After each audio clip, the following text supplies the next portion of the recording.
Hi, I'm John Padgett, Education Director here at Renton Sailing Center. The video today is on rigging the RS Vision. Now let's see which boat we're going to sail today. Today we're going to sail Vision number 1 because it's closest to the end of the dock. In the briefcase here, there's a logbook. I'm going to sign out Vision number 1. In the dockbox briefcase, there's an RS Vision rigging manual. There are lots of sailing hints and hints for rigging the Vision in the manual. This manual is also listed on the fleet section of rentonsailingcenter.org, and it's also on RS Sailing's website. It's worth a read. Next, we're going to go over to the lockers and get the rigging materials we need to finish rigging number 1.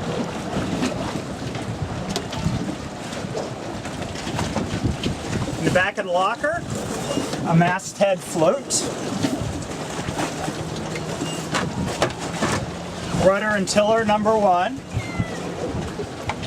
In the west dock box, on the top shelf, RS Vision sail number 1.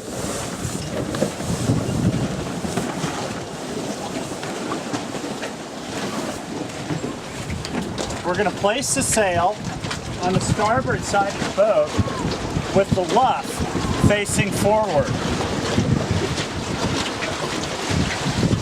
My next step will be something we do at Renton Sailing Center, is we're going to hang the bag from the fence there, so any dockmaster or instructor knows if there's a boat out sailing, if there's a bag hanging by the gate, by the fence.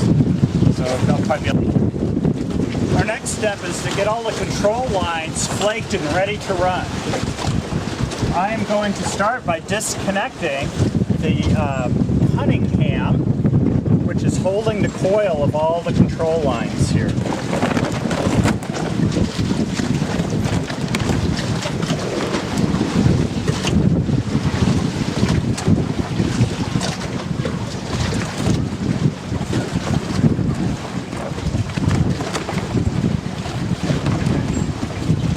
Is flaked and ready to run. We're going to remove the cow hitch that's holding the main sheet onto the boom and make sure that is also flaked and ready to run. Might want to get, so the next step is going to be to ease the main halyard. You might want to get a shot from this direction so you can see where the cleat is. We're going to pull it all the way out of the cleats here, and then we can ease the main. As we do that, we're going to be very careful, and as the boom is going to come down. Just reminded myself that there's a lot of control lines that are going to be trimming here, and so I'm going to go put my gloves on. And I just reminded myself after I did that, it's good to rig these with sailing gloves on. So, our next step is to disconnect the main halyard that we ease from the outhaul.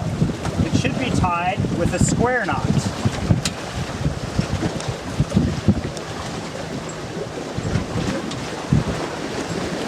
Holding on to the halyard, I'm going to carry it forward. I'm going to put a bight in the bitter end of the main halyard. I'm going to grab the head of the sail, unroll just a little bit, and I'm going to put the white dacron along the luff of the main sail. The bight of the main halyard will go through the masthead float. It'll go through the kringle at the head of the sail, and then through the masthead float on the starboard side. Notice that I'm running this from port to starboard. Now I'm going to take the bitter end with the bobble on it, and I'm going to pull it through the bight, and then from the standing end of the halyard, I'm going to pull it tight, and I've created a knot on knot. Our next step is to pull the luff of the sail in through the mast track here. We're always going to do it on the starboard side of the G-nav. As you can see, the mast track runs to starboard of the G-nav.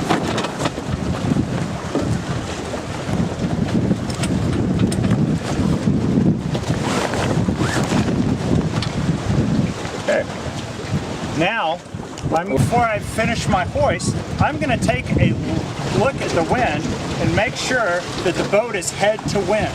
If I cannot rig the boat head to wind, or the boat 30 degrees from head to wind, I'm going to move the boat, probably launch it, and so I can get the boat head to wind. But in this case, we're within 30 degrees of head to wind. Now we're going to continue our hoist. I make sure I'm pulling the halyard from through the block that is below the cleat. If I feel any resistance, I'm going to check and make sure that, like, I'm feeling resistance. Oh, I can see why.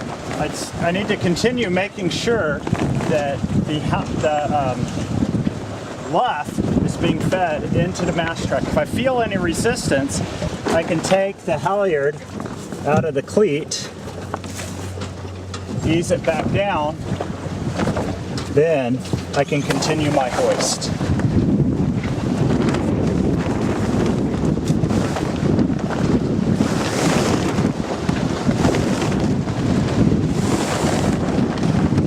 If I feel any resistance along the way, I'm going to stop and see what is causing the resistance.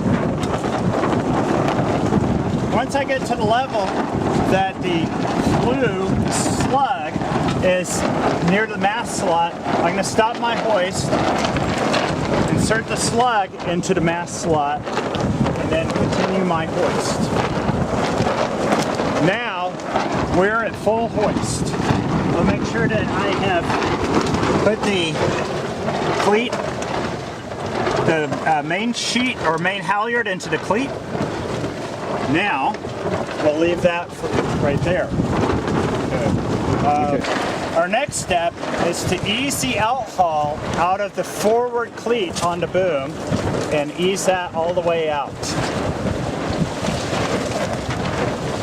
Next step is to ease the vang and then ease the main sheet. That way I can pull the boom up.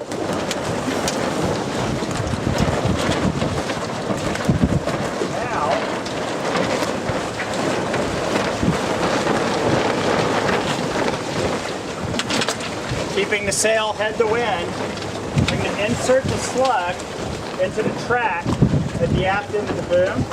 Now I've already eased my outhaul all the way out. So our next move is to take the outhaul line from the end of the boom, put it through the tack or the clew kringle, and then we're going to put the figure 8 knot in the tab at the end of the boom here.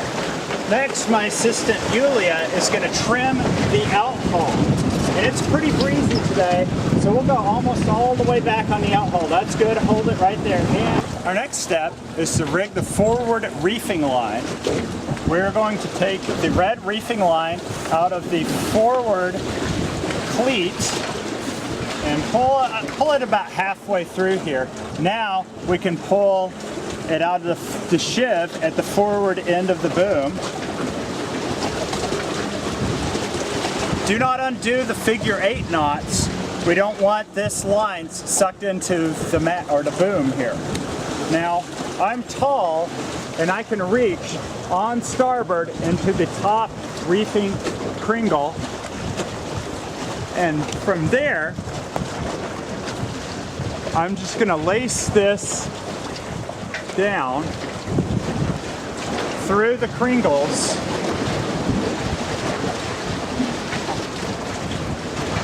Now, at the gooseneck pin right here, I'm going to lead my line underneath it, and I'm going to tie a bowline right here.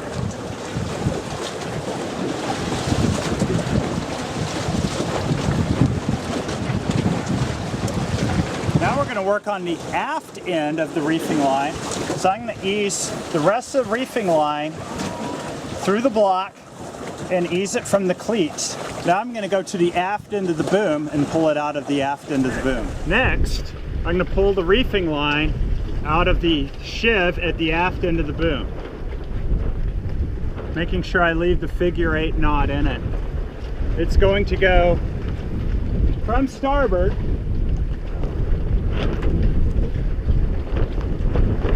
to the top reefing kringle, and it's going to weave its way down. Now, a lot of people get this wrong and they want to put it back to this tab. It actually goes in the track at the aft end of the boom. That way, when you go to reef, it pulls the sail down from here and aft from here. Okay, that's the shot there. Our next step is going to be to rig the Cunningham. It's going to go from the starboard side through the tack of the sail. Now it's going to go underneath the pin in the gooseneck. It's going to go back through the tack kringle. Now on the port side, I'm going to put it in the cleat. It's windy today. I'm going to give myself some good luff tension. Now I'm going to tie a figure 8 knot at the end of the line. Next step is to reef the sail. It's quite breezy today. My first step in reefing the sail is I'm going to make sure I have eased the main sheet, and I'm also going to make sure I have eased the vang. In reefing the sail is going to be to ease the halyard.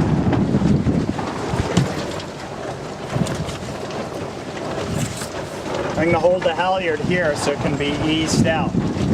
Next, I'm going to start trimming the reefing line.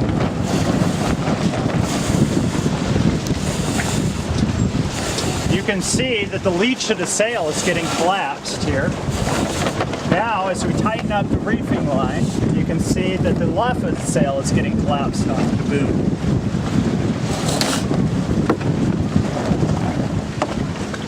Now our sail is reefed. Our last step here is to put the main halyard back into its cleat and tension the main halyard. We'll give it plenty of tension here today. Our next step is going to be to flake the main halyard and this reefing line so they're out of our way when we go sailing.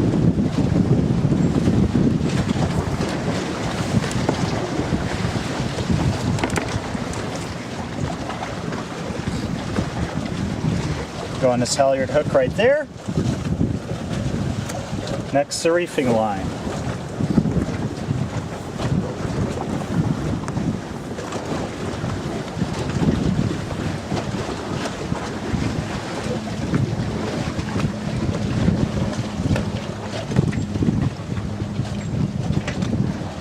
Our next step before launching the boat, we're going to make sure that the drain plug is inserted so, of course, water won't fill the hole.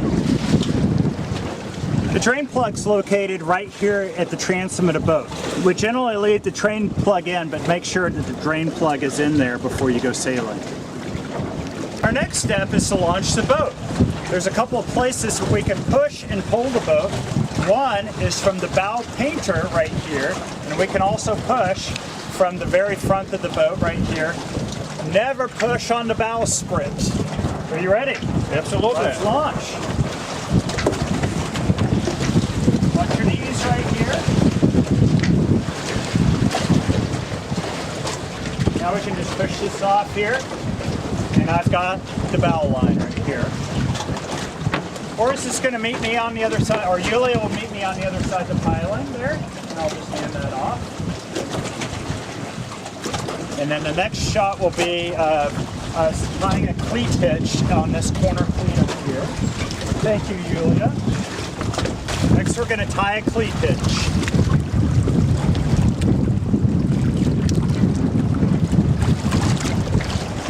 Notice the boat is now head to wind, so we can complete our rigging.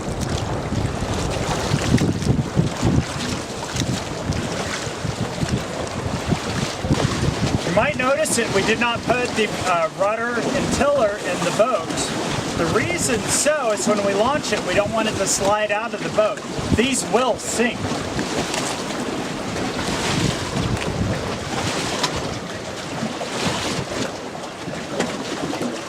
The safe way to do this is to get a partner to help you hold the shroud while you climb into the boat.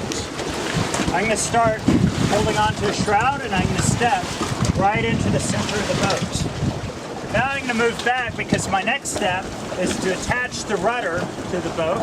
So Julia will hand that to me. I'll be very careful not to drop it in the water. Okay, my next step here is to undo the split ring from the top pintle on the rudder here. And there's a pintle and a gudgeon right here on the aft end of the boat, or on the transom of the boat. There's a matching pintle and gudgeon. Go. Now I'm going to insert the pintle and gudgeons into the matching pintle and gudgeon on the transom of the boat.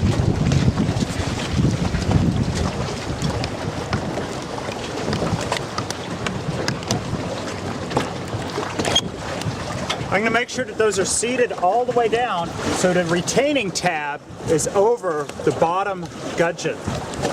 Now I've got my split ring. I'm going to insert that into the upper pintle, and then the rudder will not come off if we accidentally capsize the boat.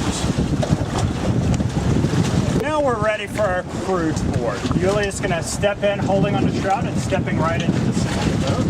As soon as she gets in, she's going to put the center board down. Notice she's moving all of the lines out of the way of the center board trunk, so no lines get stuck in the center board trunk. Now, there'll come a point where you pull up and back that Julia may need to step on the head of the center board to get it the rest of the way down. There we go, and we're all the way down. Our next step is for Julia to roll out the jib, and here I'm going to go back over. Let's split the shot here so we can actually see where it comes out there. So Julia has eased the furling line that's inside underneath the foredeck. Now she's going to trim one of the jib sheets. You'll see the jib all the way out, and we're all the way out. All right. Julia, you ready to go sailing? All right. Boris, would you be so kind as to cast us off? Absolutely. All right. Will do.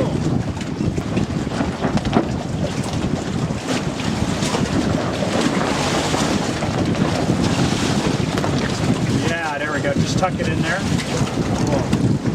All right. Fantastic. Now I think we're ready to go, so you can get a couple of shots of us sailing by the dock here. And then we'll come back.